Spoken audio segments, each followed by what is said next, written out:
General Assembly candidate forum for the 1st District State Senate race, as well as the 2nd District State Representative race. I am the Executive Director of the Coalition for Better Chinese American Communities, CBCAC, which is a coalition of major service organizations in the Chinese American community. And we aim to empower Chinese Americans in the greater Chicago area through civic engagement and community development. We have organized candidates forums in Chinatown for over 20 years, and this forum promises to be the best yet. We are very pleased that we have 4 candidates attending tonight's forum. We'll introduce them by name in a little bit, but I just wanted to point out that Senator Munoz is not able to attend tonight's forum because he has a bill review in Springfield, but he has representatives from his campaign at the candidates table. So if you want to ask any questions after the forum, you can ask this team back there.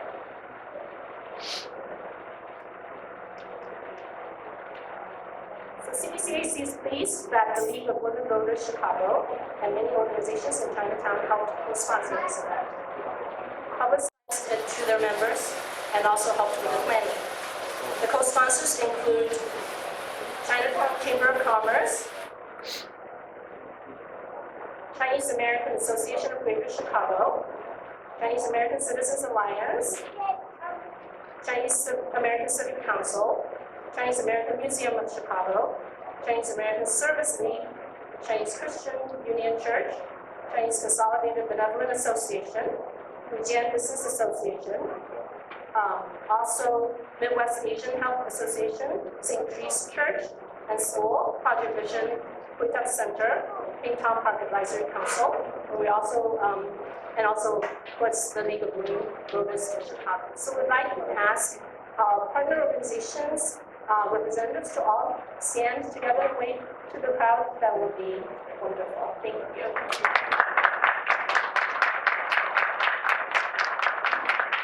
Thank you very much for all your support and all the hard work that you've put in putting this forum together. And so that this forum can inform our community about the March 17th election, a number of news outlets are here tonight, and we thank our media friends right here. And this forum is also being recorded on video, and a copy of the recording will be available afterwards.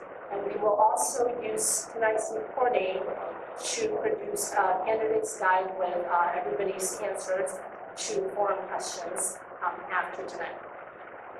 We also want to thank Haines Elementary School Principal Amy Moy right there for hosting this event. Thank you very much.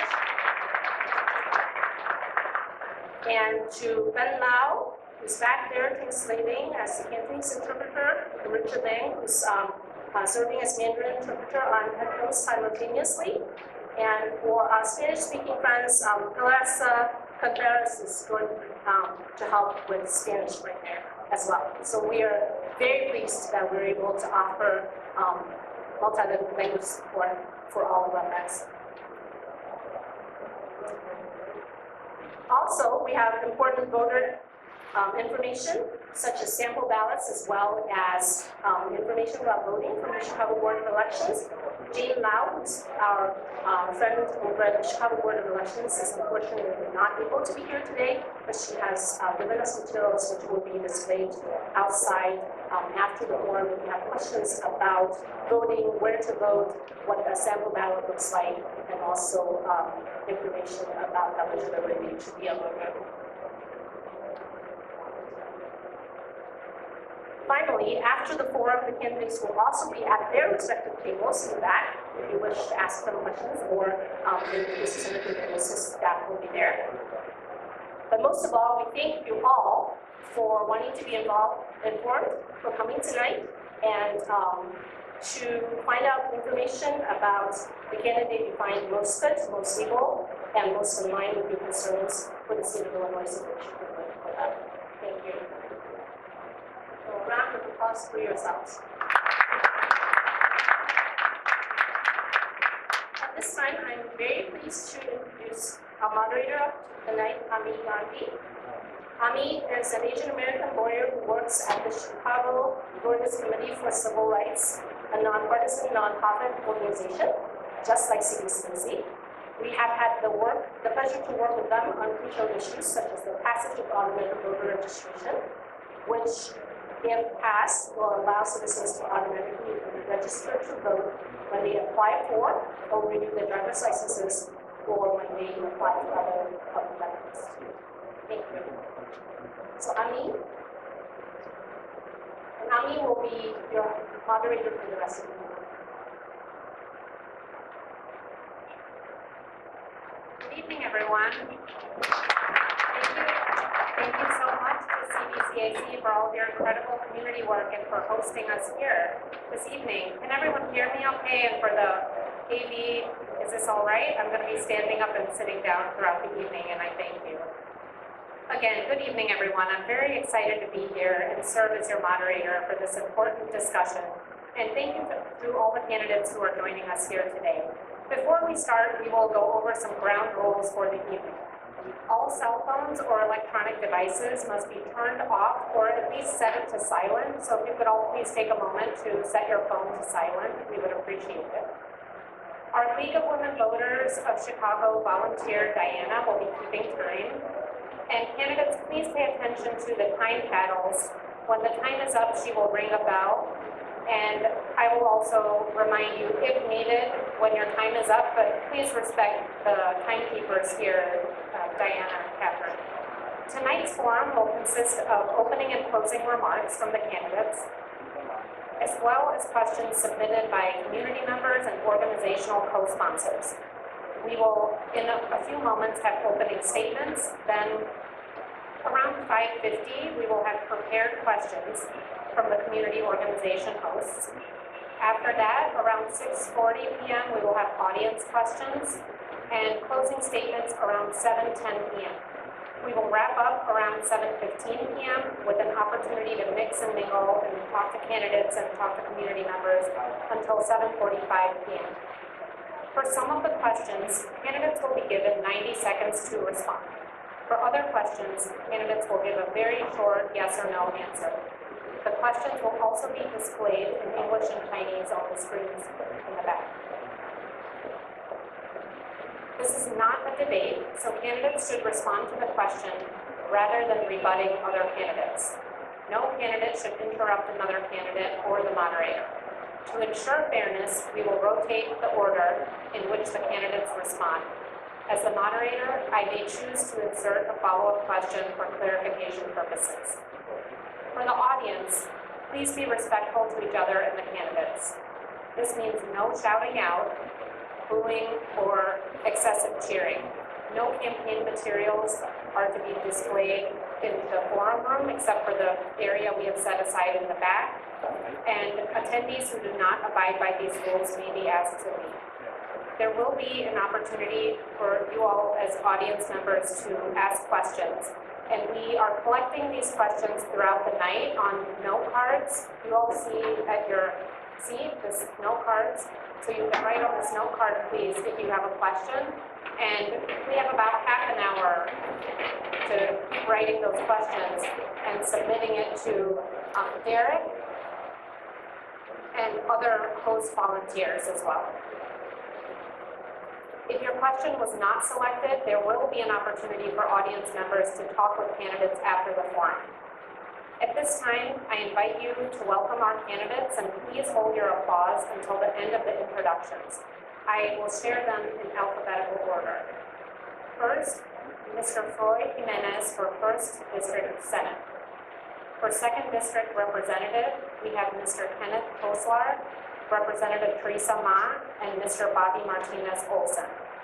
So let's please have a round of applause for all of the candidates.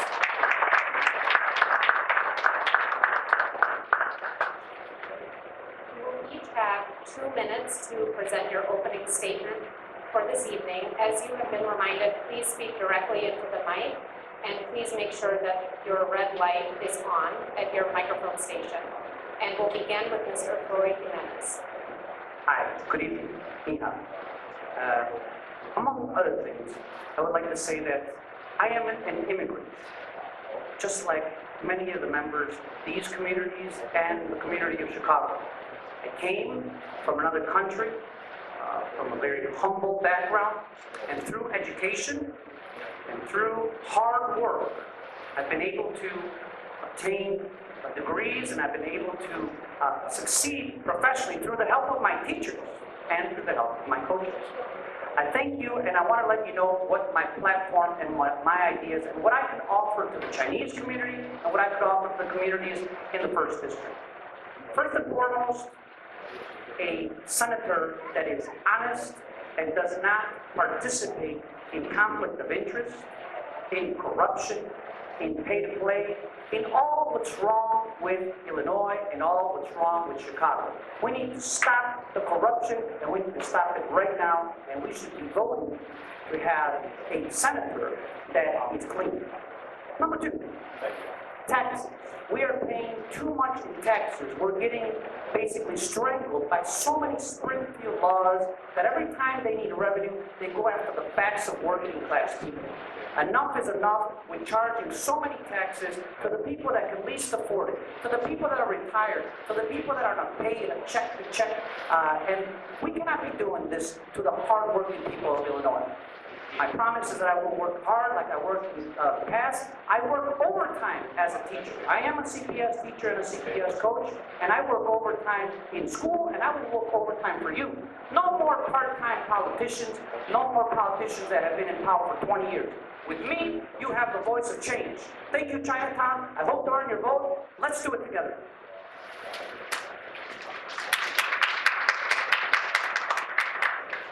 We will next hear from Mr. Bobby Martinez-Olson. Thank you, everybody, for having me here tonight. My name is Bobby Martinez-Olson, and I would like to say that in this race, I am the safety candidate. I am an attorney from a family of Chicago police officers. I am tired of the crime that's going on in our district. From my own carjacking in Hyde Park, I was the 7th or 8th person carjacked. 2 through 8 were preventable. When I see the pattern of violent crime release, homicide, it's all too predictable.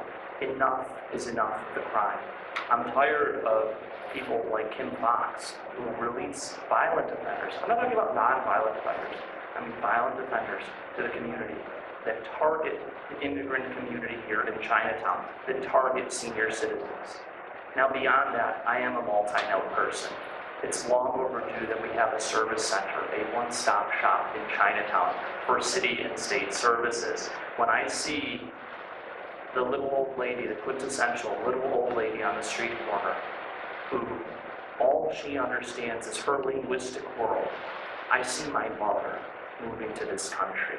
I see my grandmother moving to this country. And we need a state representative that's going to serve the people, that won't come around just during election time to ask for your signature. It goes much beyond that. So crime is an issue that affects us all. Services for our seniors and aging population and immigrants are issues that affect us all. So I want to join with you in being partners to put service back into public service. We're going to vote for laws that keep our community safe, and I look forward to doing that with you. So thank you.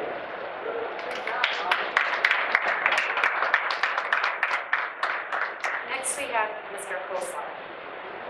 Thank you. My name is Ken Kozlar. I was always Ken Kozlar since May 1950. I went to school at St. Jerome, down the block here. My parents got married in Santa Maria in Granada, June 24th, 1950. I was baptized in Santa Lucia, and I went to De La Salle High School, graduated in 1971. I feel I'm the best candidate in this race because I am a passionate person for my people of the district. I am not affiliated with no politicians, even though Teresa accused me at the Sun-Times editorial board that I was a precinct captain for John Daly. I don't know where she got that at, but it's untrue. I am not tied in with no politician. Burke, Davey, Madigan, like 2 of my candidates are. You know, I didn't change my name like Mr. Olson did. When he was sworn in an attorney on November 9th, 2017, his name was Robert Reynolds Olson. His first job was City of Chicago Finance Committee. Who was in charge of the Finance Committee? Everybody knows who that was.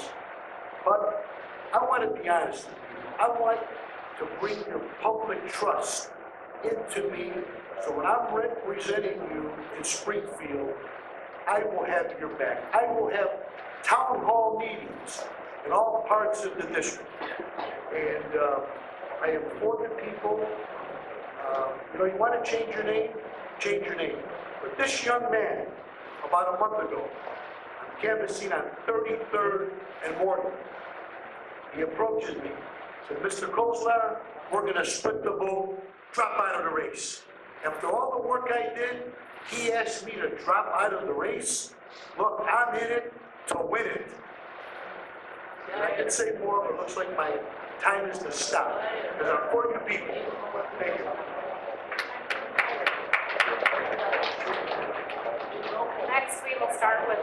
Next we will hear from Representative Ma.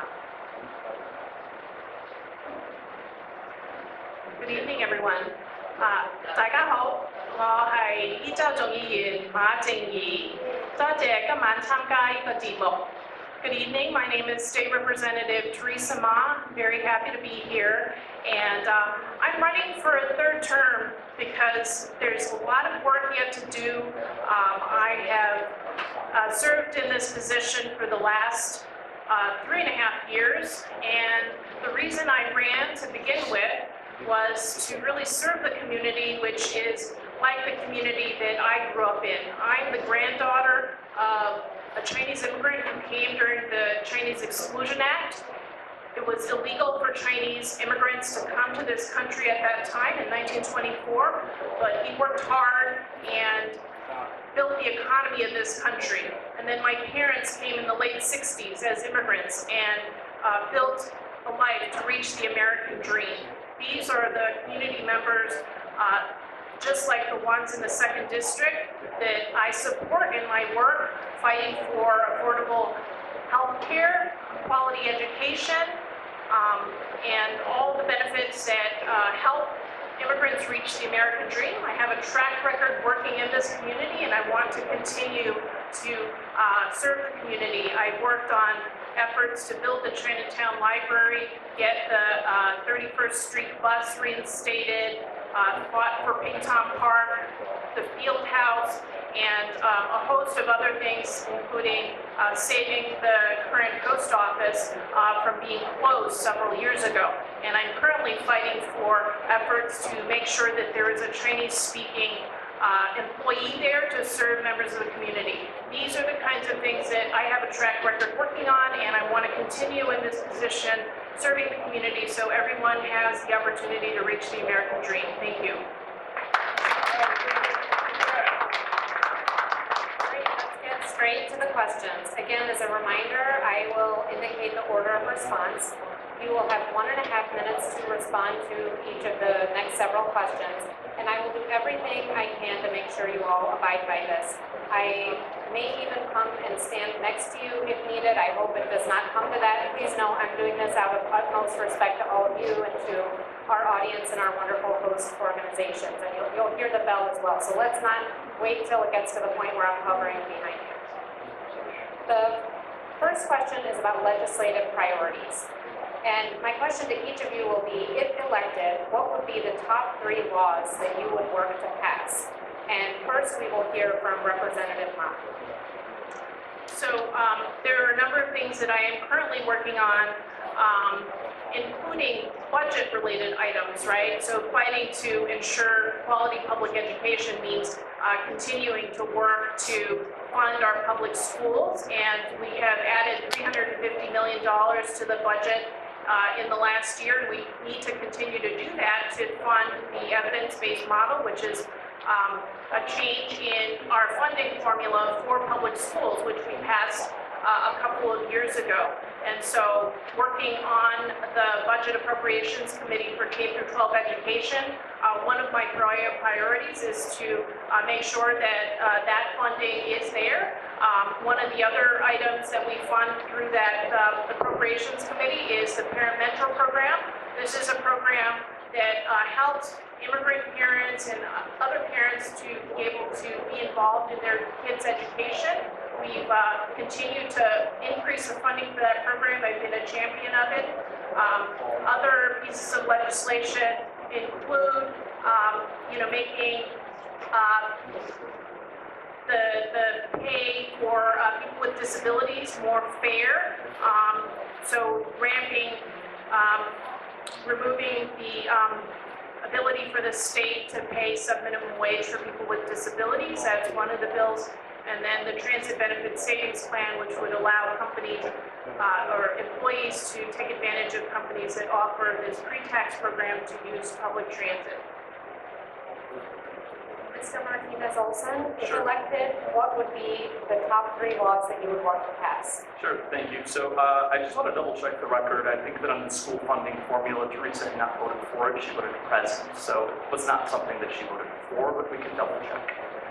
So one of the things that I would like to say is that there was another Senate bill, SB 2339, which would have removed carjackers off of the street, armed carjackers with guns, until their court date. The problem is not that people don't show up to court. The problem is that people commit second and the third and the fourth carjacking.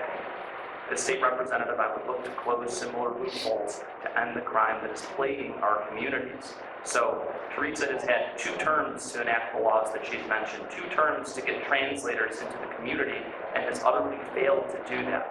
I would accomplish those things within my first term. The second thing, I would like to make immigrants a protected class. So we're talking about discrimination in housing. We're talking about discrimination in employment against immigrants. So while this past session we voted for the Immigrant Tenant Protection Act, it's not something that's going to be realistically used to protect the Chinese American community, the Mexican American community, and all of our immigrants. So that would be a second thing. The third thing is the vast amount of pollution that's being put into majority-minority areas. So I'm talking about the southwest side and here in Chinatown. There's pollution that's coming off the train tracks. There's pollution that's coming off the railroad. So again, crime, the environment are 2 of my top priorities. Thank you. Mr. Kozlar, if elected, what would be the top 3 laws that you would work to pass? Laws that I would work for. There was a House Bill 1873. This was increase the fine of a driver that goes around a school bus with the stop amount. Our current state representative voted no, and that bill passed 74 to 16. The Sun-Times asked Teresa why she voted no against it. She stumbled over the answer. It's unbelievable. 74 to 16. We've got to protect our children. So I would sponsor a bill to raise it to $500 with 6-month probation, then $1,000 on the second offense with a 1-year suspension. Now, you heard the grandfather from Indiana who lost 2 of his grandchildren. I'm a father of 4, grandfather of 3. We need to protect the future of this country, the students. The second thing will be the veterans. We need, unlike Teresa is proposing, no property tax for World War II veterans. Aren't many World War II veterans, but I would sponsor a bill for Korean War veterans that Mount Anthony J. Bonomo served in Korea. The third thing, real quick, will be for the seniors. We know that the vehicle sticker went up. I want to propose something to Jesse White to give us seniors a discount on their plate sticker like we get on our vehicle sticker. I'm sorry, I didn't say it in the microphone, I'll say it again. Mr. Jimenez, if elected, what would be the top 3 laws that you would work to pass? You can say it one more time so people understand the proper pronunciation of the minute. Thank you very much. I just wanted to point out. Did you want it pronounced a different way?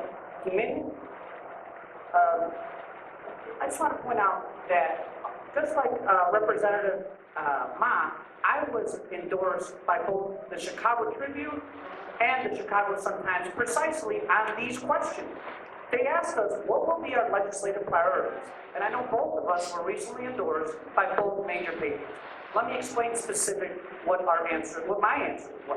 Number one, we have to stop the pay to play and the senators like my opponent, who, if you research, please do the research on IllinoisSunshine.org and see who is giving to Tony Munoz and who he has helped throughout the years. I'll start with ComEd and other special interests. That is something that we have to stop. You cannot use money to influence politicians' votes. We should be working for the voters and not for the people that have money. My second one, taxes and taxes and taxes. No more hurting taxpayers with red light cameras that are not safe. They're for making revenue. That is the truth, and I would be in Springfield, let know enough to hurt the taxpayers. Lastly, I want to help small businesses. Don't put big corporations like ComEd or like any other, like Amazon, don't put them with the little businesses like we have in Chinatown. It's not fair to put red tape and to put additional laws on little businesses as if they were big businesses. As a reminder, everyone needs to silence their phones, please. Turn your phone off or silence your phone. The next question, moving right along, we will be talking about taxes. And the question is, do you favor the proposed graduated income tax, which means a tax with different tax brackets for different levels of income? And we'll start by hearing from Mr. Martinez also. Sure, thank you. So I would say that I'm a proponent of it being on the ballot. Should it go through with the majority of the state support, I'm also comfortable with that. But I would see it as a temporary solution. So there's about a projected $3.6 billion coming from that according to the governor's office. But I would like to see that money tied to education. We can't have money floating out there. And the second thing I would say about the graduated income tax, also known as the fair tax, is that it isn't a long-term solution. We need people that are in favor of businesses. We need people that are in favor of the mom and pop shops in Chinatown and in Pilsen and in Bridgeport that are being so hit hard. So can we take easy wins in Illinois? Could we have done marijuana sooner and then zoned so that we're not putting it by our businesses here in Chinatown, many of which don't want it? Could we have taken something like a casino and taken the win? In Illinois, the current politicians that are there, in the last 4 years, have your lives gotten better? They don't know how to accept victory. They want to prolong victory. And Chinatown businesses are right now suffering because of that. So a vote for me is learning how to accept victory in Illinois and not another 5 years of this. Many of us won't be able to stay where we live another 5 years of this. I want to use all my time. We next will hear from Mr. Kozlar about, do you favor the proposed graduated income tax with different tax brackets for different levels of income? Most certainly. The graduated income tax plan is for people making over $250,000.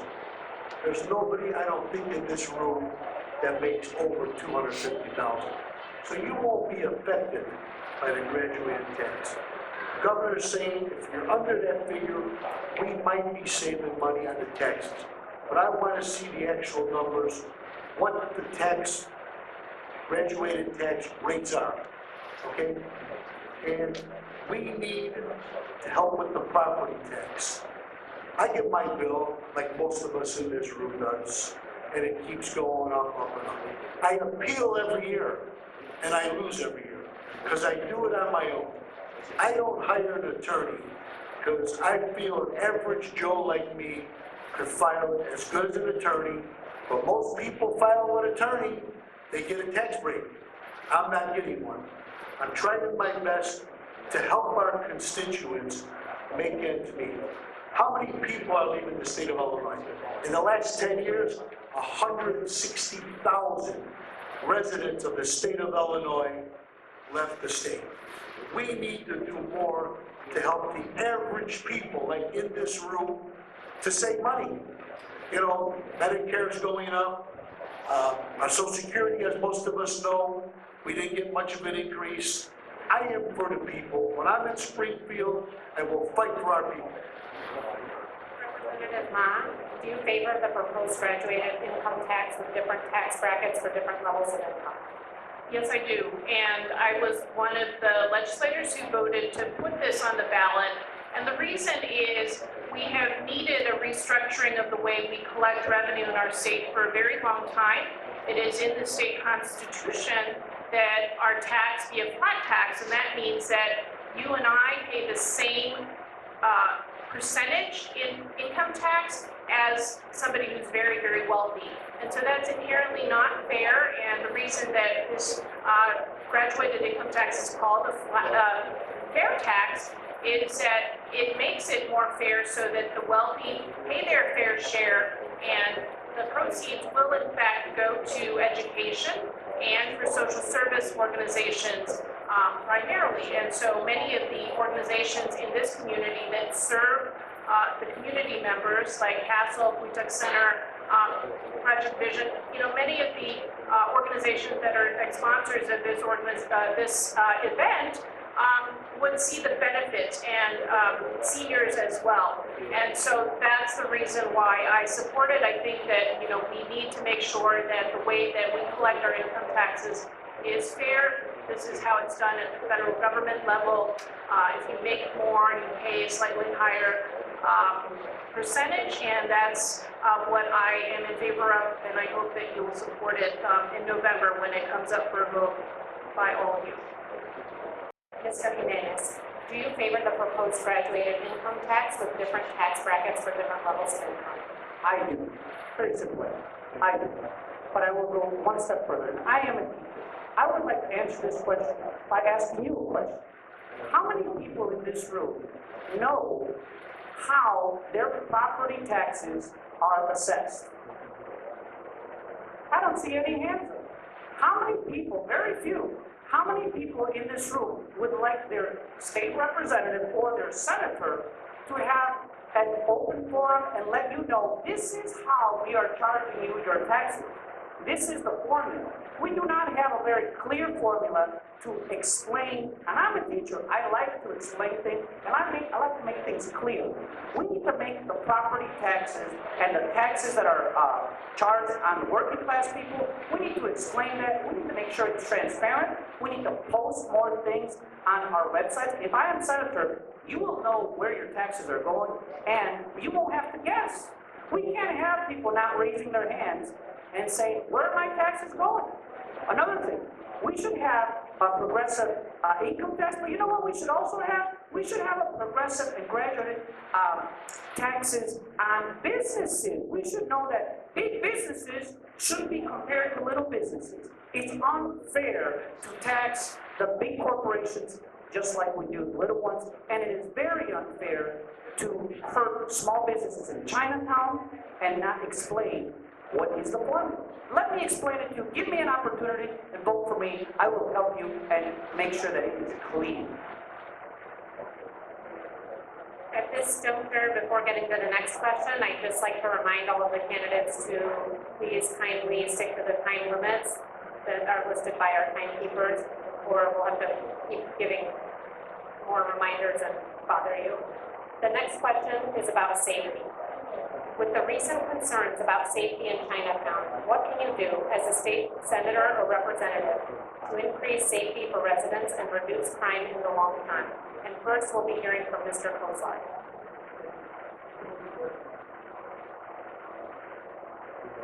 I really don't need the microphone, but it's safety. I was on the safety committee where I worked at. I was on one job for 40 years as a research technician. You could read it in the Sun-Times when they endorsed the incumbent. I'm a retired research technician. But I was on the safety committee there for over 10 years, watching the safety of my fellow employees. Hard hats, safety glasses, seal-toe shoes. But for the safety of our community, we've been having huge issues in Chinatown. We lost 2 promising young men within the last month. The gentleman was 71 years old that got beat up the other day. First of all, we gotta go to the police. They gotta put more patrols, and I'm sure everybody in this room will agree with it. We're gonna need some more cameras. We're gonna need cooperation. If you see something, say something. We can make Chicago, and especially the second district, and I want to represent everybody in Springfield, to make this city great again. We gotta limit the guns coming in. We have to stop them coming over the border. We need better control. I could talk forever, but the stop sign is up, and I'll stop. Representative Ma, question about safety. With the recent concerns about safety in Chinatown, what can you do as a state senator or representative to increase safety for residents and reduce crime in the long term? Thank you for the question, Ami. This was, the recent incident was a horrible reminder that, we do need to increase the safety here in the community. And immediately after the incident, I reestablished my discussion with Commander Don Jerome about the need to hire a Chinese-speaking liaison with the police department, somebody who could help with filling out police reports, attending court dates with victims, to serve as an advocate. And it needs to be somebody who is from the community, is familiar with the community, and is able to communicate in the Chinese language, because there is a lot of fear and hesitation with reporting crimes. And that's one of the issues that keeps us from getting the right resources to Chinatown. I think that, we absolutely need to assist with providing resources for the police and community policing. I regularly attend all the CAPS meetings around the neighborhood in Bridgeport and Chinatown, as well as McKinley Park. And I think that getting the community involved is very important. And I've worked with the foundation, the community-led foundation that has come together to assist with providing more lighting and resources to help with public safety. Mr. Martinez-Olson, with the recent concerns about safety in Chinatown, what can you do as a state senator or representative to increase safety for residents and reduce crime in the long term? Thank you. So Chinatown has been neglected for too long. Being neglected, not the current state rep, and certainly other politicians are not paying enough attention to Chinatown. So as a state representative, I could vote for laws that remove carjackers off of the streets. So 2 months after I was carjacked, 3 men attempted to carjack my grandfather at 29th and Shields. They were armed. He shot one, arrested the other 2. They were out the next day. They reoffended the day after.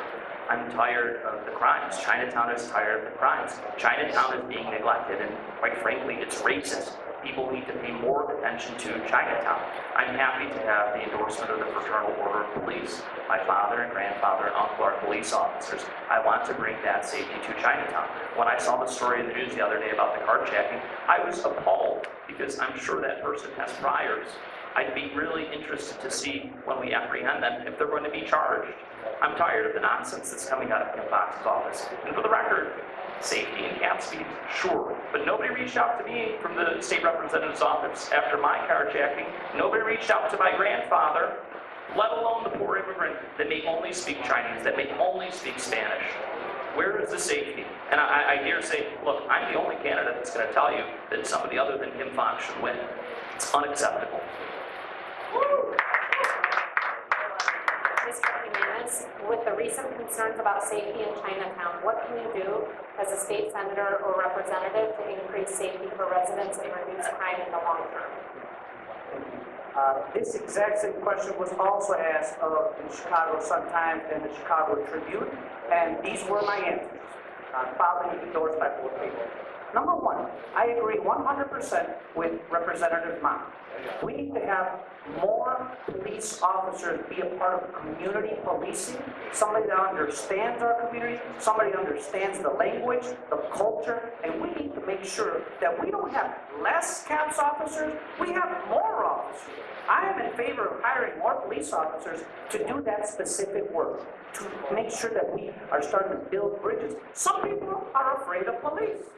But you know what? If we have a specific, dedicated building of relationships between police officers that speak the language of this community and other communities, we are going to succeed. I also am in favor of educating our police officers so that they have the positive training where they are not brutal and they are not abusive. They are helping. They are protecting us. So when I am a teacher, I want to make sure that we educate and train our police officers well. I want to speak of police officers. I support our community members that are suffering, but I also support the CPD, and I want them to have a fair contract. They deserve to be appreciated. They are putting their lives on the line, and I think we should say thank you. I always do. And the last thing, just like a great man said, Confucius, with the yin and the yang, on public safety, we need to have balance. We cannot hate the police, and we cannot look away when they do not do right. We need to make sure that there is a balance in public safety. Before the next question, I have a reminder. Does anyone have a postcard with a question on it that still needs to be collected? Please hold it up so that our volunteers can collect it. This is the last chance for submitting a postcard with a question on it. Thank you. And while our hosts are collecting those postcards, we have a few more questions from community organizations. We will next be talking about gentrification.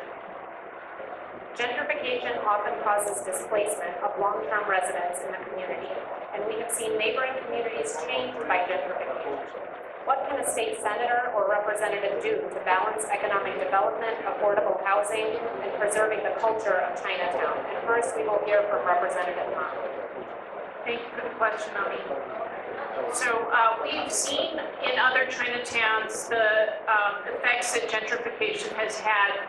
Those Chinatowns have shrunken and businesses have left, community members have left. You know, that's definitely not what we want to see in our Chinatown. Currently, our Chinatown is one of the only ones in the whole country that's continuing to grow, but you know, that's not necessarily something that is permanent because, you know, we are being threatened on all sides by the possibility of developments that could jeopardize that. And so I think that there does need to be an effort to make sure that community members are not pushed out by skyrocketing costs, rental costs, property taxes, things like that. And I have served for the past year on the Progressive Caucus Housing Affordability Committee. I think that some of the solutions that we're talking about, including providing tax credits for small landlords and other solutions that help affordability, are part of the solution to this problem. But I think whatever we need to do to preserve a balance between business as well as the ability for community members to stay in the community is what I would be for. Next, we will hear from Mr. Martinez-Olson. Sure, What can a state senator or representative do to balance economic development, affordable housing, and preservation of cultural heritage of Chinatown? So the answer that I just heard was nothing. I didn't hear what a state representative could specifically do. I heard being on a progressive caucus. Thoughts and good wishes aren't fine, but it's hurting the Chinatown community. So what we can do is propose legislation, which is the primary function of a state legislator. So I'm an attorney. I enjoy crafting legislation. So one of the first things we could do, rather than circulating a petition to lower property taxes in the midst of an election when you've had several years to do it, what you can do is you can pass or introduce legislation for a percentage cap on what property taxes can go up from year to year. They shouldn't go up 10% and 30%.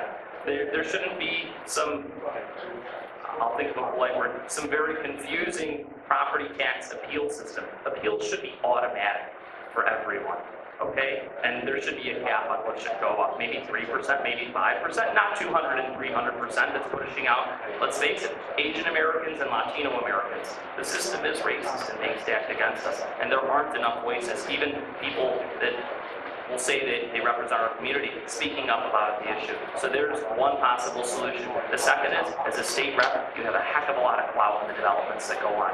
Go, let your voice be heard. Be a sounding piece. I heard rumor of selling the Chinatown parking lot. Don't do that. Keep things that are pro-business. Keep things that are affordable in our community. So that is what a state representative can do, because that's their primary function as legislation, not being on caucuses and not talking about it during elections. We'll next hear from Mr. Koslar. What can a state senator or representative do to balance economic development, affordable housing, and preservation of cultural heritage of Chinatown? Everybody knows I was born May 8, 1953. I've been welcomed by this Asian community since I was a junior at De La Salle High School with a student friend of mine. His name was Howard Moy. He worked in one of the restaurants here. He invited us down, and the warmth and the kindness of the Asian community, I will never forget. But the question was, we got to hold the line on the rent certification. We need to go to the property owners because their taxes are higher. There's a different system on the property tax. We can take it up with Rich Katie, our new assessor. But we need to keep the people in the communities. The rents are crazy. We're getting by people in all the district at $800, $900 a month. Now they're $1,200, $1,300 a month. Who could afford that? Especially the seniors. We will get a 1.6% raise from Uncle Sam. Our Medicare benefits are off the chart. The benefits went from 136 to 144 on Part B, and our deductible is what? Went from 185 to 198. You know, we have to hold the line on these increases across the board. The rents, the seniors need our help, the kids need our help, and that's why I want to renew your public interest in me as your elected official. Jimenez. Gentrification often causes displacement. What can a state senator or a representative do to balance economic development, affordable housing, and preservation of cultural heritage of China? First of all, I'd like to applaud the people on the stage. I think they have good ideas.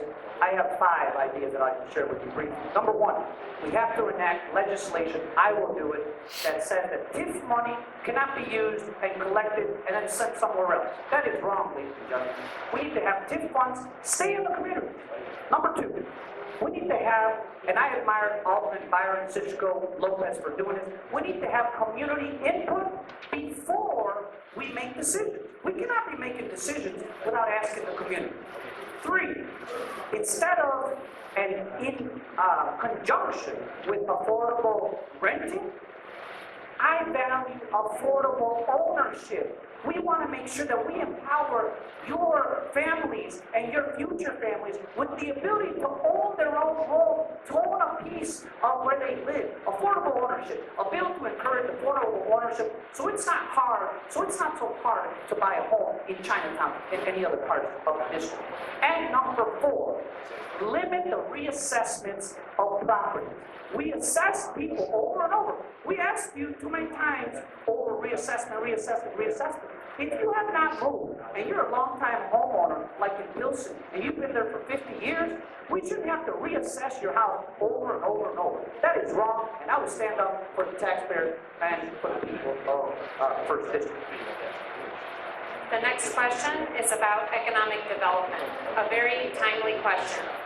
Concerns about the coronavirus have hurt businesses in Chinatown. What can a state senator or representative do to help stimulate small businesses in the community? We'll first hear from Mr. Martinez also. Sure, so overall we need to make clear that a lot of what is being represented in the media is exaggeration. There's an awful lot of xenophobia and racism that exists long before a virus was ever mentioned that's being expressed now. I've been coming to Chinatown since my father was a bean cop here growing up my entire life to get lunch. I haven't gotten anything except for maybe an upset stomach once when I ate too much dim sum. Chinatown is a very safe space to be.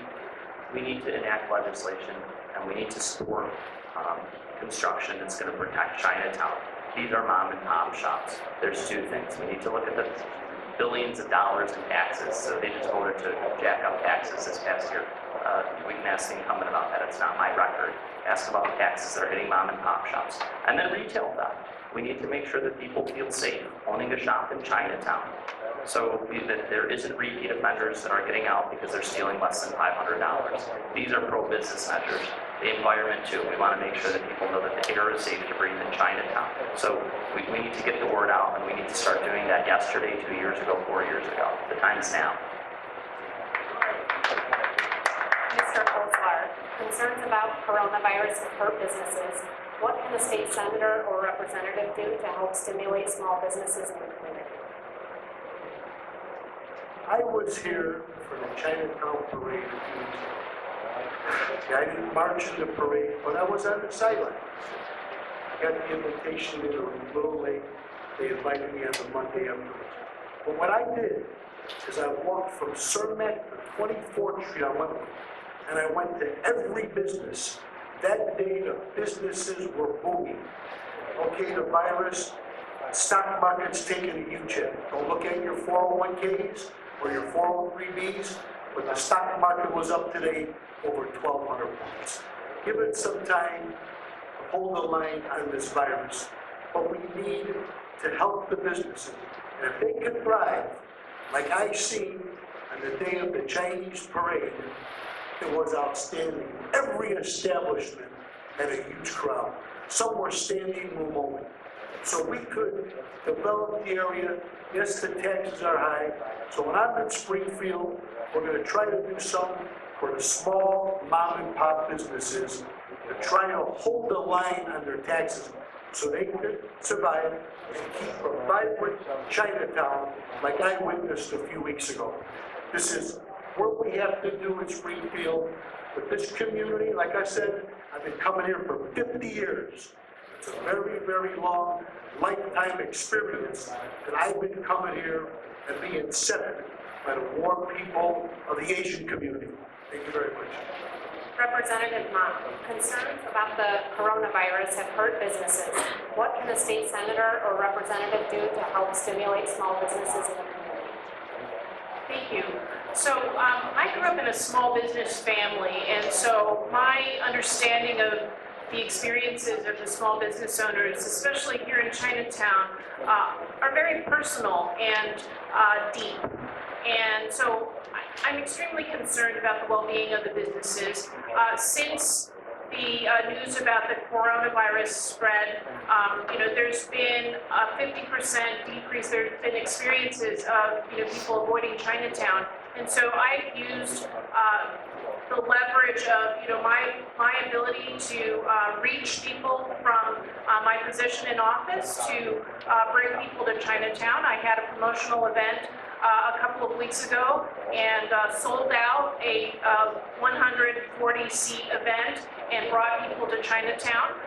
Just this morning, I was with the governor, and again, we had an event that promoted the safety and the small businesses here in Chinatown, and with another community leader that has a campaign to promote Chinatown businesses. I've been involved in all of those activities, but I think that my efforts for language access is really key to make sure that members of the Chinese community who do not have a facility with English can still take advantage of the many programs that are available through the state, through the Department of Commerce and Economic Opportunity and others.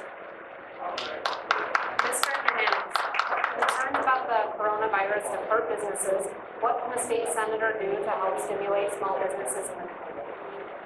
The key to almost every question that you have asked, including this one, is education. We need to educate.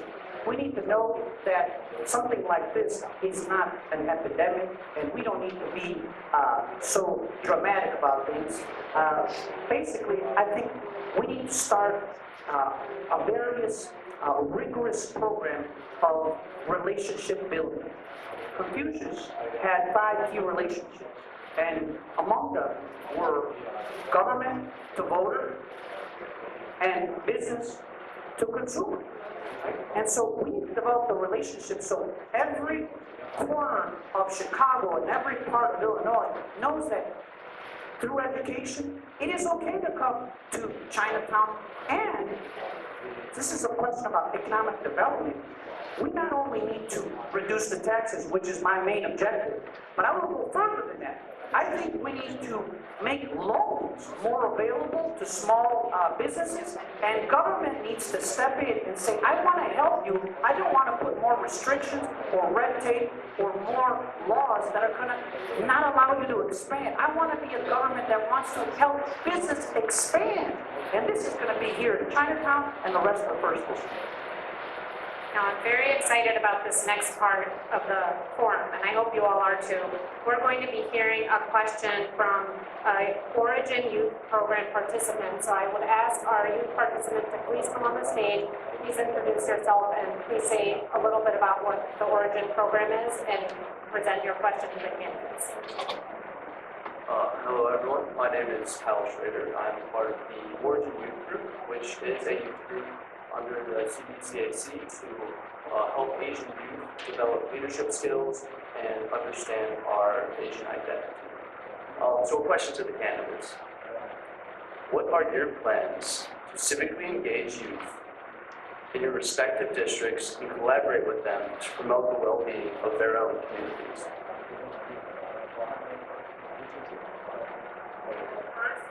We will first hear from Mr. Kosar on that.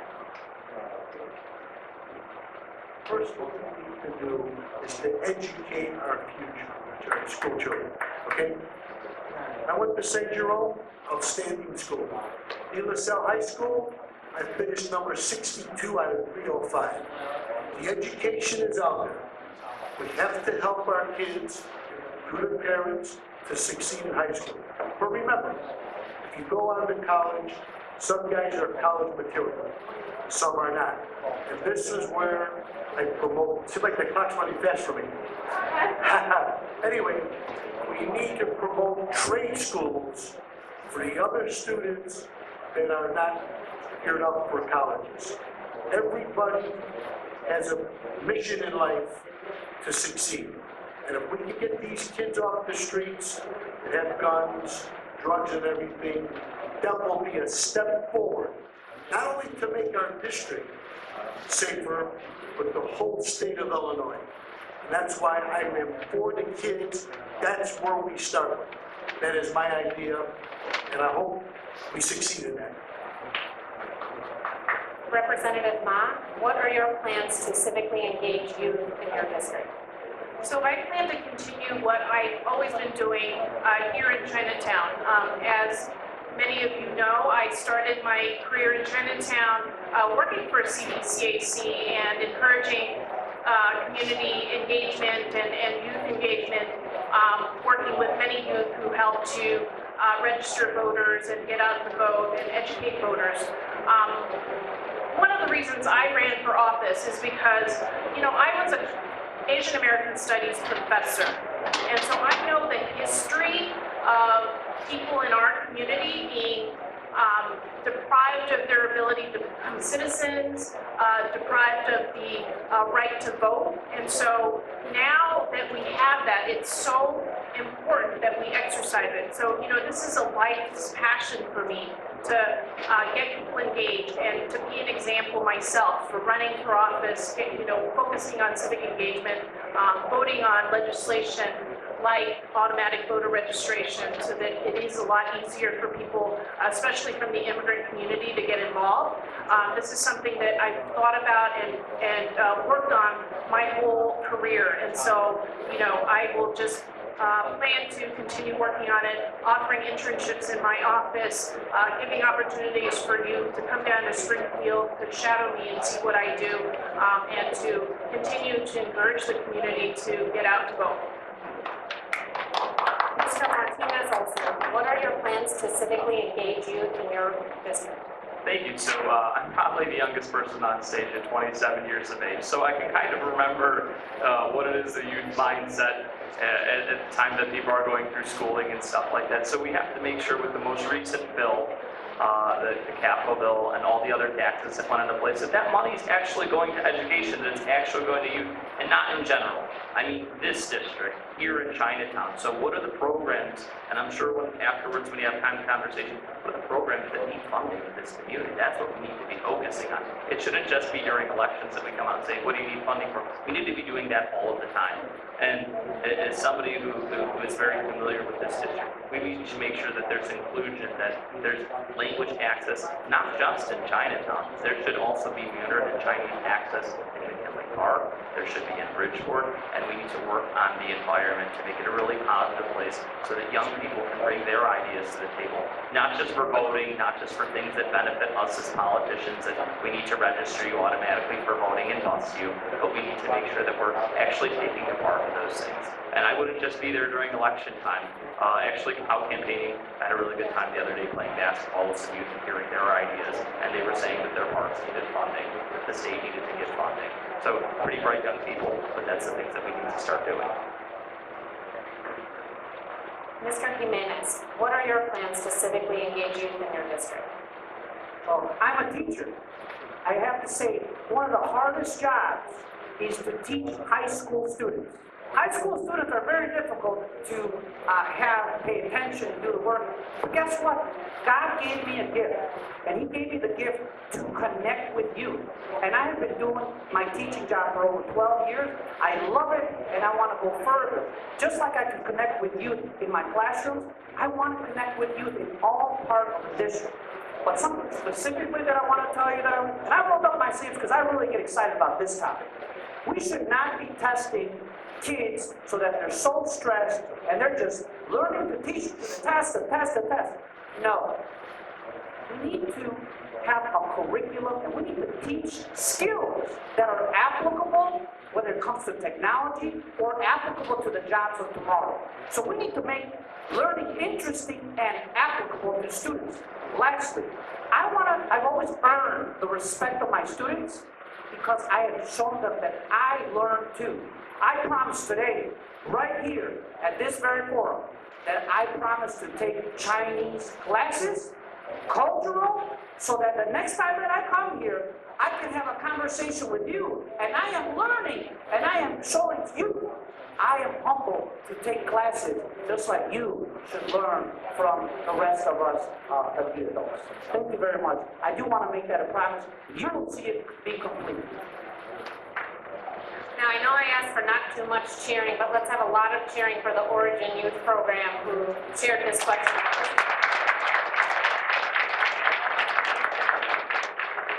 Now, next we have kind of a lightning round. The following are yes/no questions, and I will ask if you support the following ethics proposal, and then also you're welcome to give a 30-second explanation for your answer. So again, the instruction is a yes/no answer, please, to each of these questions, and then you can give a 30-second explanation if you would like. So the first question, and we'll start with Representative Ma, is states, representatives, and state senators should not have outside employment. Do you agree, yes or no? I don't have outside employment, but many of my colleagues do, and I don't necessarily fault them for it because, the salary of a state representative is not necessarily very high. It's only $69,000 a year, and some of my colleagues who work as attorneys or, other professions, they may need that. So, it's a very complicated matter, and although I do my job full-time and I don't have outside employment, I wouldn't necessarily want to deprive that from my colleagues who may need that. Mr. Martinez Olson. Yes. State representatives and state senators should not have outside employment. Please answer yes or no. Correct. Yes, they should not have outside employment. There are far too many conflicts of interest. It is the only part-time job where you can get a pension. So, as the current state representative has now served 2 terms, now has a pension for those 2 terms. So there needs to be a reform. If there's gonna be a pension, it should be a full-time job. And yes, $69,000 actually sounds like a lot of money to my family. So I don't think that that's a low-paying job. How many of you would like $69,000 paying jobs, or have friends that would like $69,000 paying jobs? So that's what I'll say about the matter. Oh, and maybe they should be paid minimum wage too, like they make a lot of us work for minimum wage. Next is to Mr. Kozlar. Do you support the following? State representatives and state senators should not have outside employment, yes or no? Have outside employment. What I'm gonna do tonight, make a proposal, handshake agreement, the two candidates to my right, that their only job is gonna be state representative of the second district. I know Teresa, she cited, she doesn't have any other jobs. But I'm gonna ask Mr. Robert Reynolds Olson or Robert Martinez Olson if he would shake on this proposal. That's the only job you're gonna have if you're elected in Springfield. Yes or no? My answer is yes, but I'm just respecting the rules of the forum. It's not a debate, But I asked and I want to hear your honest answer. I, as the moderator, am the only one asking the Thank you, though. questions. Respectfully, the candidates should not ask each other questions in this candidate forum. We're not having a debate. And next we will hear, excuse me, next we will hear from Mr. Jimenez. Yes or no, do you support the following ethics reform? State representatives and state senators should not have outside employment. Yes, absolutely yes. I'll tell you that I believe it is a conflict. Way too many of the FBI investigations, way too many of the politicians that are going to jail indicted are going to jail because they have jobs that they need to make cozy deals with others. No cozy deals, full-time legislation. If you want to be a legislator and you want it that bad, that should be your only job. You should not have a conflict of interest. I am very stern when it comes to this, and I will shake your head. I promise that my job is going to be number one, state senator, nothing else. We will be moving on to the next question, and out of respect for our audience who has chosen to devote their evening to you, please be respectful of this candidate forum format. And for the sake of minimizing any confusion, we're going to go in the same order for this next lightning round of more ethics questions. We're going to be hearing from Representative Ma, yes or no. State representatives and state senators should disclose any conflicts of interest before making any vote. Let me rephrase that to make sure I got the wording correct. Do you support the following, yes or no? State representatives and state senators must disclose any conflicts of interest before making any vote. Absolutely, that makes complete sense. You should always disclose any conflicts of interest that we do have, and in our annual financial statements, we, that form should create the opportunity for us to do that, but I think the system does need improvement, and I'm all for that improvement. Next, we will hear from Mr. Martinez Olson. Yes or no, state representatives and state senators must disclose any conflicts of interest before making any vote. Sure, absolutely, and I would demand that the second that I take office, not at the convenience of a forum during the elections. And, just for clarity, I come from a biracial family, and I'm proud of it. So in regards to any of the bigoted rumors that are floating out there, I know many of you come from mixed heritage families. It's 2020, it's time to get over that. Mom is Mexican, Dad identifies as white, big deal. So thanks for having me. Next, we'll hear from Mr. Kozlar. Do you support the following, yes or no? State representatives and state senators must disclose any conflicts of interest before making any vote. Yes, I do agree with that. How many days in a row do we have to open up the newspaper? The corruption in Springfield, all the money these politicians are getting under the table. I want to be your state representative in Springfield, because I won't take a penny from anybody. Some of the candidates on the stage, hopefully in my closing, but I don't like to see this corruption every day in the people. And what was the thinking? You're making good money as it is, and you got to take extra money. I don't like that at all, and I'm not affiliated with one politician. The next question is for Mr. Jimenez. do you support the following ethics reform, yes or no? State representatives and state senators must disclose any conflicts of interest before making any vote. Yes, absolutely yes. My slogan is end the corruption. This is one of the only ways that we're gonna have the Springfield game stop. I want to go further. I think we should put it on the legislative websites. You should know if your state senator or your state representative, who they have a conflict of interest with, it should be on their website. Now, I would like to say, my opponent is not here. And I wish that he answered these questions on corruption, because so far he has not replied to any of the forums, and I hope that he does accept my challenge for a debate. The lightning round continues a bit longer. Yes or no? Next question is to Representative Ma. Do you support the following ethics reform? Yes or no? There should be term limits for state senator and state representative positions. No, I believe that elections are natural term limits, and we've seen a lot of turnover among my colleagues, which shows that that actually works, that legislators get voted on or voted out of office by people that they represent, and those serve as natural term limits. But I do believe in term limits for legislative leaders. Yes or no to our next candidate, Mr. Martinez Olson. Do you support the following ethics reform? There should be term limits for state senator and state representative positions. Well, I do, and I have to say that when I initially began campaigning, I thought that elections were enough, but power is very concentrated right now in Springfield and taken out of the hands of the people, so that is how you wind up with people in leadership, you know, that are there for 10, 20, 30, 40, 50 years. I'm the only candidate, well, I think 10 too. The incumbent has accepted thousands and thousands of dollars from Michael Madigan, $20, $30, $40, $50,000 from the Democratic Party. That's how you can't get rid of a bad legislator. So we do need limits, and we do need the other reforms that we talked about. So yeah, let's get some term limits on there and see what we can really do for the community. It's time to see some fresh faces. The next question is from Mr. Koslar. Do you support the following ethics reform? Yes or no? There should be term limits for state senator and state representative positions. Yes, there should be term limits for state senator and the state representative. Now take it one step further.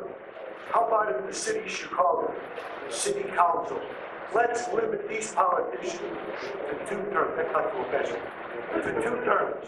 I volunteered for Teresa's former boss, Pat Quinn, who handed in 86,000 signatures for term limits. It's still in the courts, and I think former Governor Quinn is going to win that. I helped him as a volunteer, getting a lot of signatures, and I hope former Governor Quinn's idea wins. Mr. Jimenez, yes or no? Do you support the following ethics reform? There should be term limits for state senator and state representative positions. Yes, absolutely, yes. End the corruption. My opponent, Tony Munoz, has been in power for over 20 years. 20 years is too much for anybody to be in power. You asked us about empowering the youth. I want to empower you. Not only will I say no to career politicians, but I will say I will sponsor the bill on term limits in the Senate, and I will see it through, because I really want to give myself, just like the president, you have a limited amount of time. All the politicians should have term limits. I am going to show you an example that I normally agree with Ms. Ma, but I'm very disappointed that she said no to term limits. I'm glad that she said yes to term limits for leaders. We're way over the time for that question. Thank you. While we wait to hear about audience questions, I have a question for you all while I'm waiting to hear if there are any audience questions. You each have 30 seconds to share what is your favorite restaurant in Chicago. And we'll go in the reverse order this time, starting with the candidate closest to me and then making our way along the stage. I would say my favorite restaurant in Chicago would be definitely down 18th Street, the taco place that is right on the corner of Ashland and 18th Street, Los Comanches. Very simple, very reasonable prices, and very good food. ¡Arriba los comales! Next, Mr. Kosar, what is your favorite restaurant in Chicago? Well, I don't have one favorite restaurant. Since I'm of Italian descent, halfway, I love Pompeii and Jewish. But in the same breath, I like Happiness on Halston. I like Do Eat on Halston. And Pot Sticker on Halston. There's a candidate up here in his Sun-Times profile says Halsted Street's a ghost town. In my opinion, being here for 66 years, these people got a skin in the game and they don't think it's a ghost town. And that food is tremendous, especially at Happiness. The big food young pigs are bigger than this hand, and that's pretty good size. Next, Mr. Martinez Olson. Sure, so currently it is Guilty Pleasure, Maxwell Street Depot. If anywhere else you can get a Polish as good as that, I don't know. And up until a few years ago, it was a Southside Trim House. My dad got from the Chicago Sun-Times, veteran from Chicago, used to be on 31st and Shields. Let me guys know, I'm happy to share the recipe. Representative Han. Well, if I had to choose one, it would certainly be something in the second district, but just as you would never answer the question, who's your favorite child? There's no way that I can answer this question by saying there's one favorite restaurant, because I love to eat. I love to eat all kinds of cuisine. And we have a district with a plethora of different kinds of restaurants, from Italian to Mexican to Chinese and, everything in between, and I love to eat it all. We next have a question from the audience, which we'll see here on the screen. And we will start with Mr. Kosar. Why do you feel like you are the best person to understand and represent the Chinese community? And you have 90 seconds for this. Or, I'm sorry, you have 60 seconds for this. Why do I feel that I'm the best candidate? Like the two other candidates running for state representative, they are affiliated with corrupt politicians. I walked this whole district, got 1,200 signatures myself. 94.6% of the signatures are my district. I am not affiliated with no politicians. I am an average Joe. I am for the average person, because I will make their life better in Springfield. I walked the district, shook hands. I passed out 7,000 of these cards that me and my grandkids want the stamper and punch 113 on the back. And the overwhelming response I'm getting from all the communities, most of the people don't even know who their state representative is. If I'm elected, I'm going to retrace my steps, and all these businesses I went to, I'm going to say thank you very much for electing an honest Joe like me. Again, 60 seconds. Next is Representative Ma. Why do you feel like you are the best person to understand and represent the Chinese community? Well, my experience reflects the experience of most of the people in the community here. My grandfather was a paper son, and so his experience is like that of most of the original immigrants who came to Chinatown and settled and created this community. My parents are immigrants, and their experience is very similar to many of the people who live and work in Chinatown today. I was a college professor, and I taught Asian American history. I understand the history, and I've worked with youth. I've worked with almost every single organization in this community over the 10 years that I've been rooted here. And I know the community leaders, the CCBA, the network of immigrant groups that make up the community, the youth that are trying to learn where their place is. I understand everyone that is here, and I feel I'm the best person to represent the community with that. Mr. Martinez Olson, why do you feel like you are the best person to understand and represent the Chinese community? Sure, so I was born and raised in Chicago, and coming to this Chinatown, I really have a good feel of what some of the issues are going on here. Let's face it, the number one issue right now is crime. we all care about the crime that is currently impacting our community. So we need somebody that will step up to the plate for us and speak out about that and why this community is being neglected. Many of you also care about our businesses. I don't see the need for senseless taxes that were passed this year. I very much question the sense of having something like the SSA. Where is this tax money going? How is it benefiting you?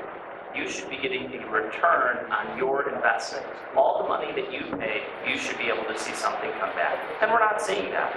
The people in Chinatown are very common sense, are very practical, everybody I've talked to. So I'm willing to go to Springfield and fight for those interests. And something like a translator or a police satellite service center, which should be in the heart of Chinatown, doesn't take 4 years to do. We'll get that done in the first month I'm elected. Thank you. Mr. Haines, why do you feel like you're the best person to understand and represent the Chinese community?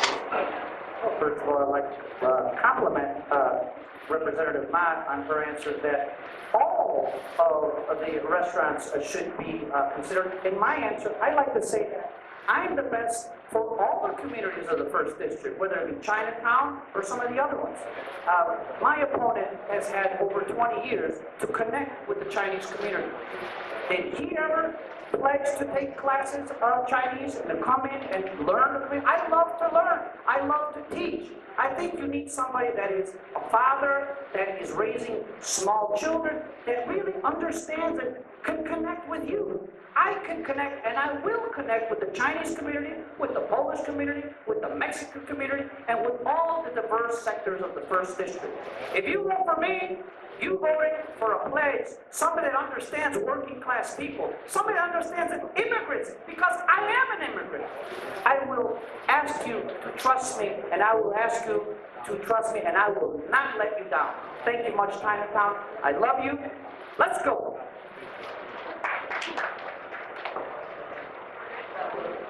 Our next audience question, and we will first ask Representative Ma to answer. What are some prevention and promotion approaches that you plan on taking to support our at-risk youth? So I think fully funding our education system and making sure that we have sufficient programs for after school and community-supported educational systems like the community schools model.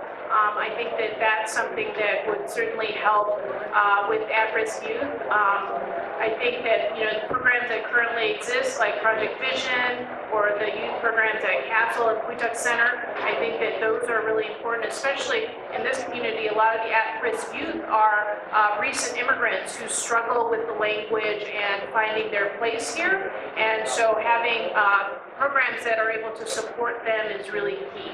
Thank you.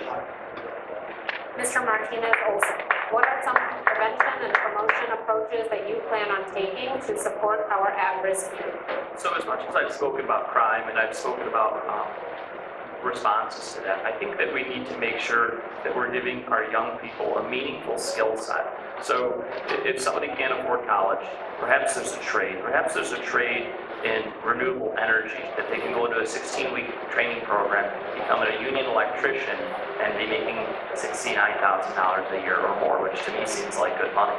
So there are these opportunities out there that we need to bring the community, and that we really need to re-examine the criminal justice system. So when we bring a young nonviolent offender and release that person back to the same environment, what tool have we given to help that person, let alone somebody who may be the victim of a 6th or a 7th or an 8th carjacking in my case. So the current system isn't serving that. We don't have anybody speaking out for Chinatown right now. We haven't heard anything in the last 2 years. We only see people when it's time for petitions. Mr. Kozlar, what are some prevention and promotion approaches that you plan on taking to support our at-risk youth? As I've been saying since our interview, other candidates will win.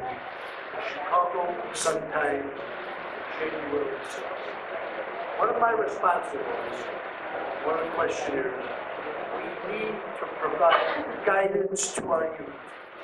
Like I said earlier, everybody's not college material. We need to set up a trade school. I went to Washington Trade School, like I said earlier. I got a certificate, all the mechanics. But we have teachers out there We have abandoned schools. We're gonna have to get some money. The state legislature, we can vote on things to get money our way.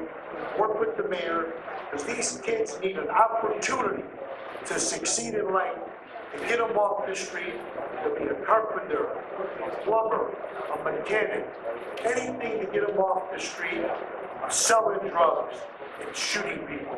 That is my #1 priority with the children. Mr. Jimenez, what are some prevention and promotion approaches you plan on taking to support our at-risk youth? I want to mention that in addition to being a teacher, I have been a coach for over 12 years. I coach soccer. And one of the things I've learned to coach soccer is that you have to motivate different people in different ways.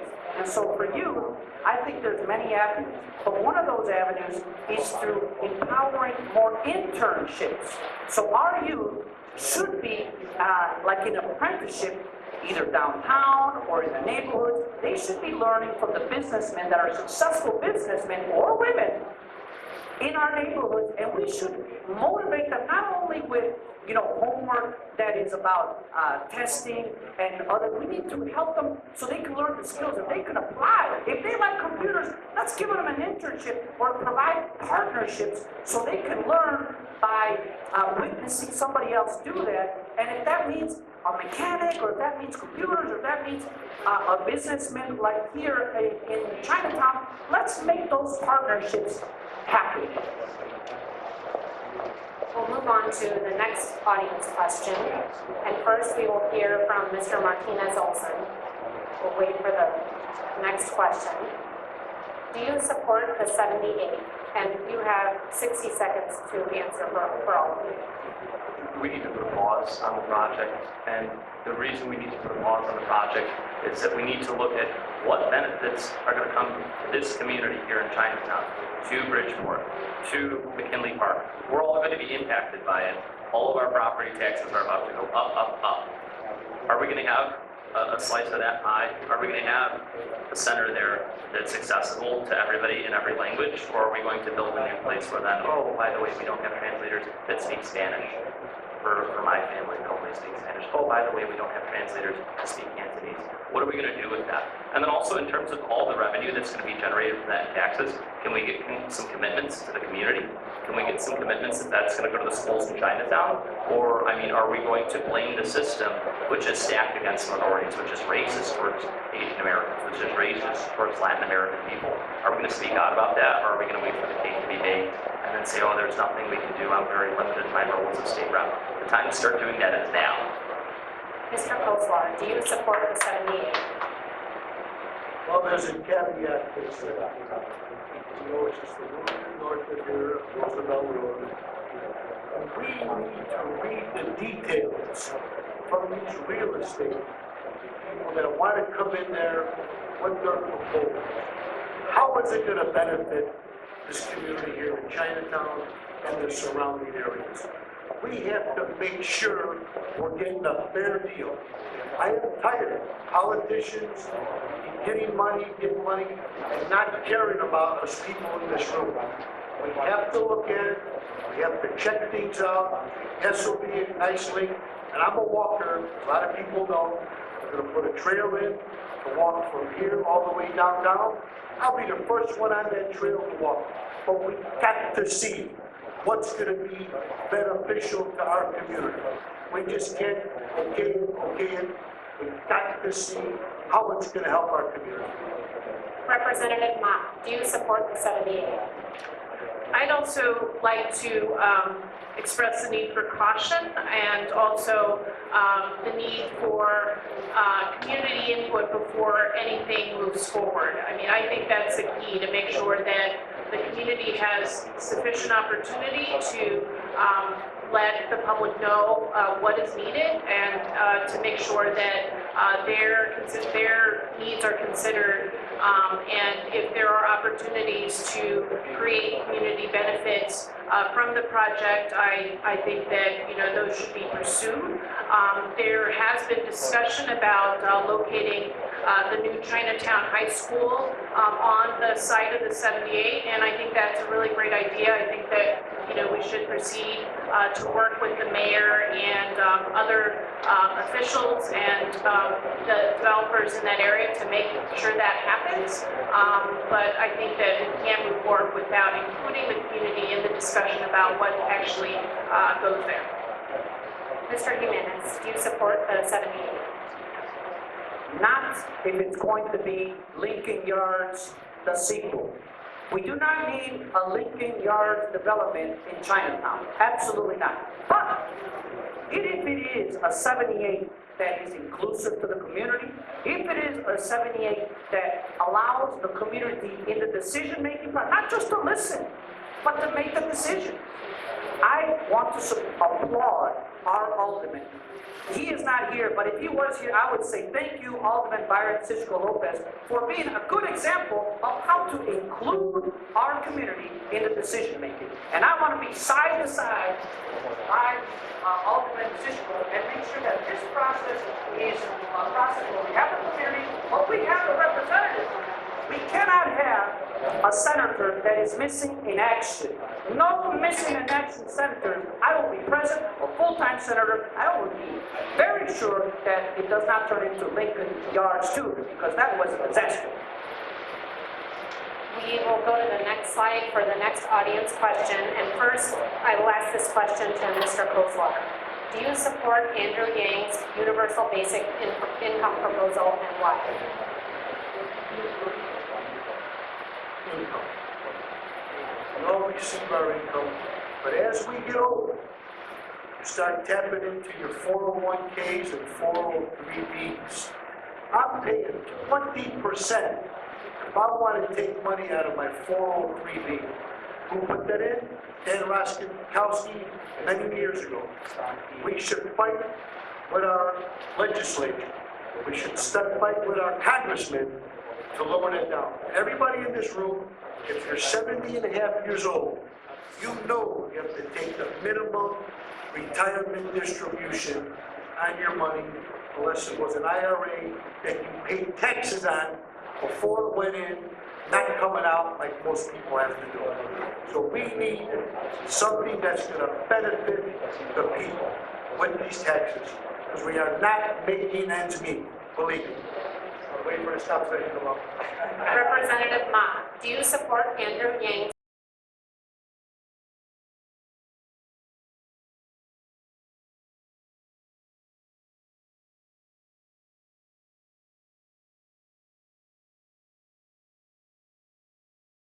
basic income proposal and why? I think it's worth exploring, and last year I signed on to legislation that would allow for a study about the effectiveness of universal basic income, and one of the provisions of that piece of legislation was to make sure that people who are participating in safety net programs currently would be able to participate in the pilot study. And so I do think that it's worth exploring to see if that would be something that we could all implement in the future. But until then, I think that it does need more study, and it's a good idea. Mr. Martinez Olson, do you support Andrew Yang's universal basic income proposal and why? Yeah, I'll be a little more clear in a second. When I say Yang, that was my candidate for president. And I think it's a fantastic idea that we need to see implemented in Illinois. So if we're going to look at the cost of the safety net, if we're spending $50,000 or $100,000 on medical bills, on associated fees, what if we would have given that person $1,000 a month? That means you and everybody you know, yes, no questions asked, $1,000 a month. Would that have saved them from being hospitalized? Yes, and then costing the system thousands and thousands of dollars more. It's a fascinating idea, and we can start doing it in our district. We need to start looking at at-risk populations. So I won't say who I voted for today, but I wish it would have been Andrew Yang, but we need to see progressive thinkers, real progressive thinkers that aren't voting how a Madigan-run caucus tells them to, that present those ideas. If it's an idea worth exploring, that present it to the body of the legislature, and don't have the debate here during election, have it on the legislative floor. So yeah, that's what I want to see. I love universal basic income. I think it's a fabulous idea, and I would love a pilot program in our district that goes to probably homeless veterans and seniors. Thanks. Mr. Jimenez, do you support Andrew Yang's universal basic income proposal and why? No. I'll tell you why. There's a lot of hard-working people. I see your faces. You work hard for your money. I know that you get up early and you work overtime. And I don't think that we should be giving this type of money away. You should earn your money, in my opinion. And I'll say it like it is. I'm a straight shooter, and I'll tell you, and I'll tell it to the powerful people, you need to earn your money like the Chinese community has for thousands of years. Now, I also say no to increasing and giving lawmakers pay raises.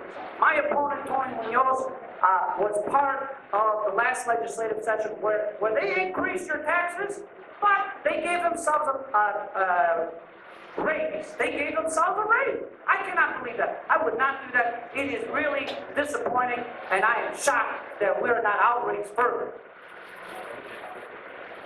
We will go to, or do we have one more audience question?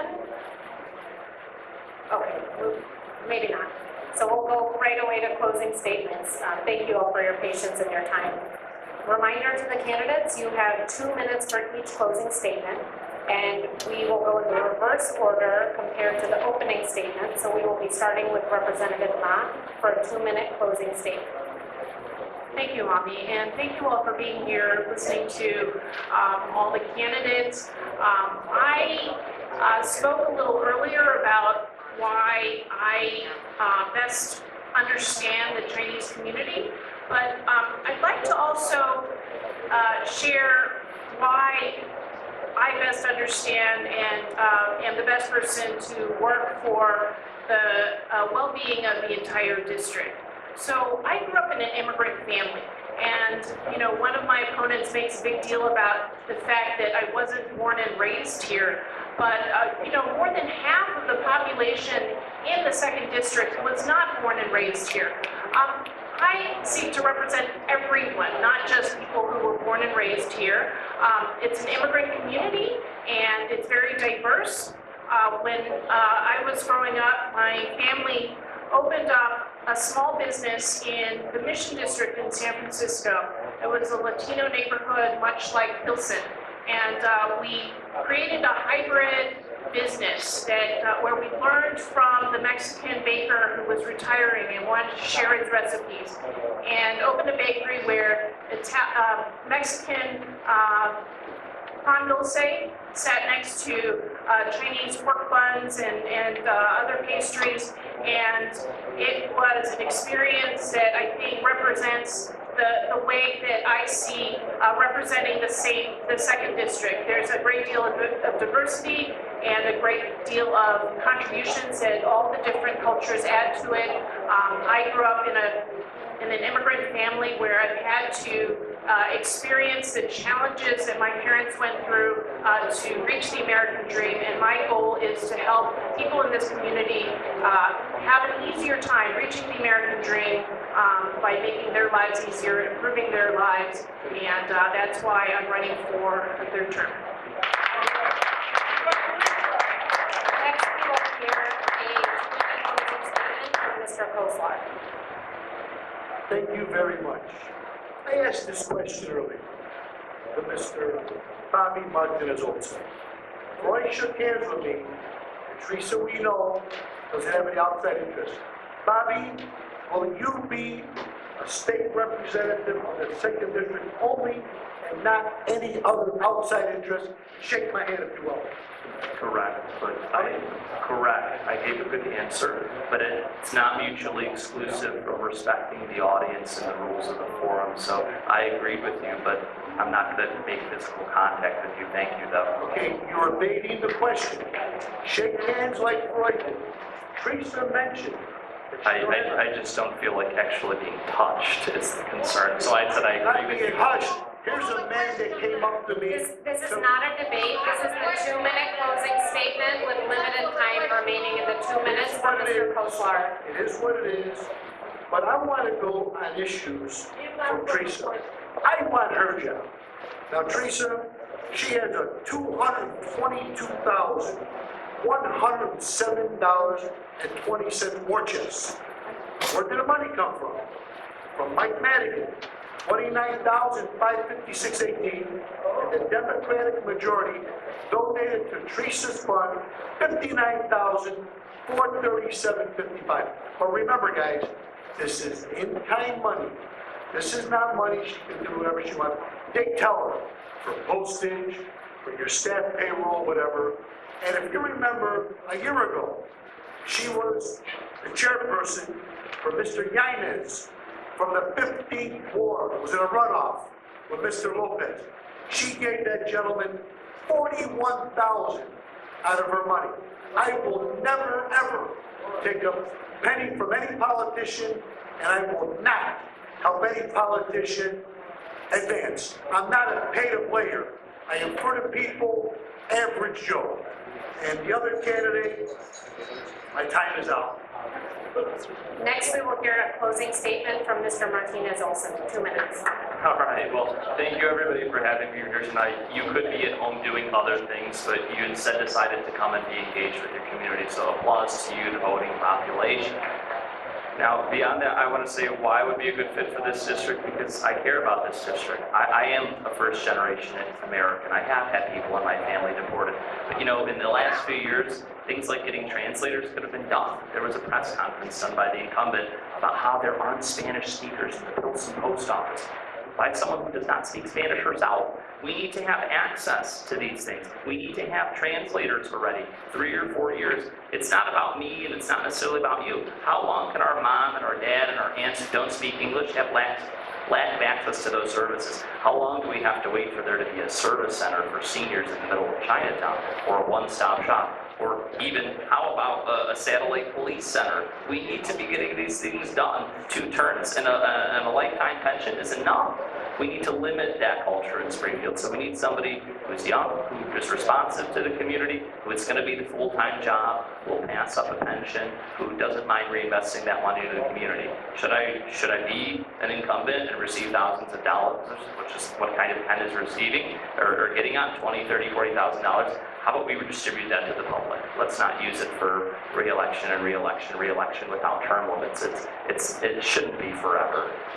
Thank you, though, and I appreciate the opportunity to speak with you all. We will next hear a closing statement from Mr. Jimenez. First of all, I'd like to thank Representative Mao, Mr. Olson, and Representative Mr. Kosar. I will read to you the endorsement from the Chicago Tribune. It says, "The people of the First District, in Chinatown included, deserve a state senator who puts their interests first. Right now, they don't have that.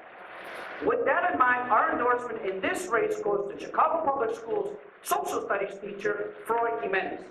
The current state senator, Antonio Tony Munoz, puts himself first. He made that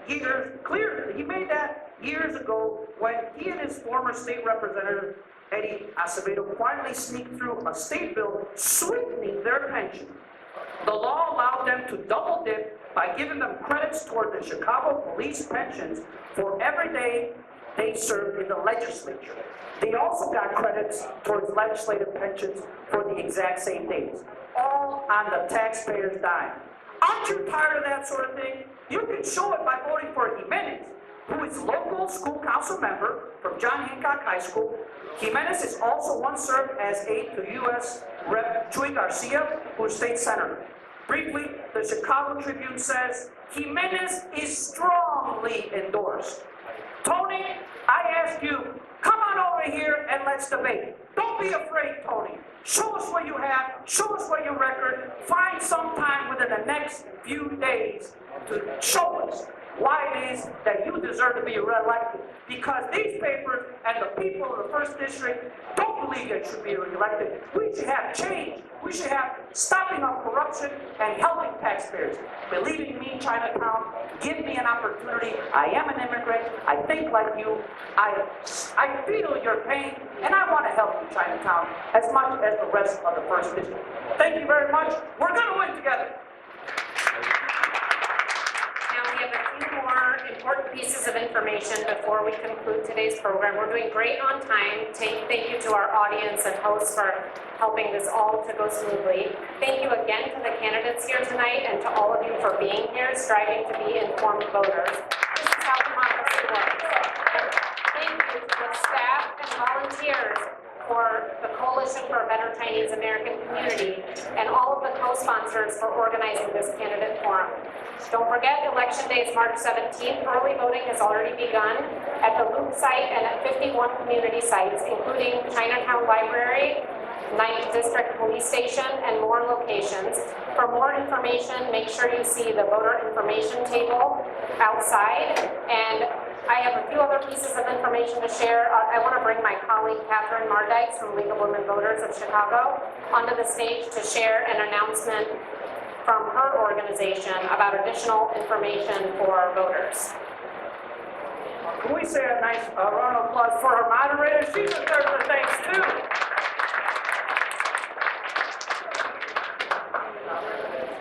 Hi, on your, some of the chairs out in the room, you'll see this bookmark. It's double-sided. On one side, you'll see something that has been highlighted in yellow. This is the League of Women Voters Illinois voting guide. And the voting guide is very helpful, especially for people who are first-time voters. If you go to this web address, this URL, and you type in your own address, it'll pull up an exact copy of your ballot. You'll be able to see everything that's going to be on your ballot. And there you will also have information, nonpartisan information on all the candidates, not to mention a description of what the office does.